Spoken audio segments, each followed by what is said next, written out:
Welcome to AlphaCars and motorcycles. Today it's not about cars or motorcycles, it's about a little tool thing.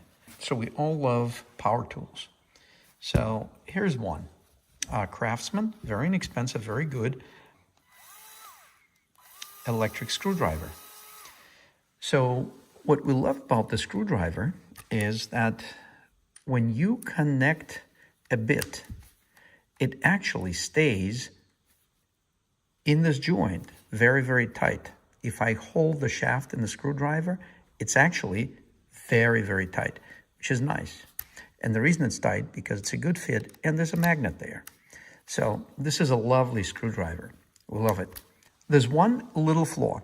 When you go to engage the rotation, if you engaged it once and you go back and forth, it's pretty much instant. But when you let it sit or you start fresh, there's a tiny delay.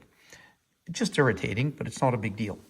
But there are better screwdrivers. So here's the Vessel screwdriver, made in Japan. And this is actually made for Japan market. This one has 3 different speeds. You can also even drill with it.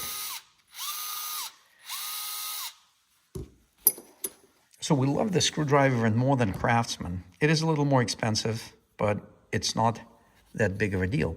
But there's a challenge. Most bits in US, they have this, they're different from what they use in Japan. And you can see what the difference is. So when you put one that is designed for the screwdriver, check this out. You put that in and it's designed for it. And look at how much free play is in there. Look at this.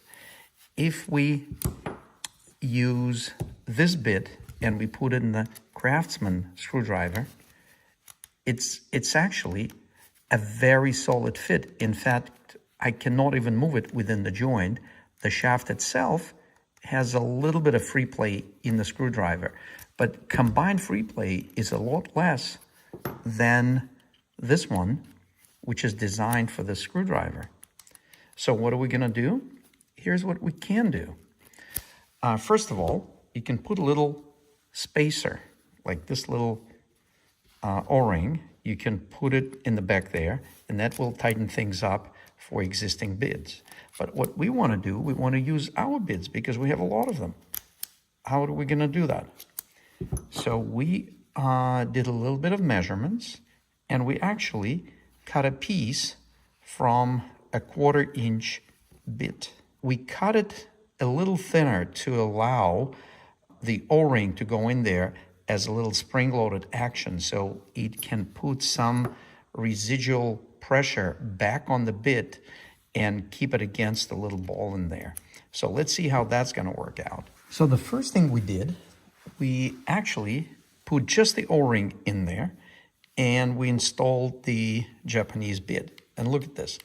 It's in there so tight. So if I go to do something, I don't have to worry about the looseness. So all I have is a tiny looseness inside the screwdriver, which is a lot less than looseness inside the Craftsman screwdriver. So we already did a significant improvement here. So I can take this off, take that out, and you can see that O-ring. We cut it back just a little bit, cut it so it can curl inside itself and actually give a little more even contact surface. So the next thing we're going to do, we're going to put this in there. Look at this. It's tight. It's nice and tight. And we can just take that off and it's out of there. And yes, the piece is kind of loose, so we have a couple of options how we can hold it up there. But yeah, if I put this back in there, yeah, it's actually tight. If I hold the shaft, in the screwdriver, it's actually a very, very tight. So which means we did an accurate measurement and it actually worked out awesome.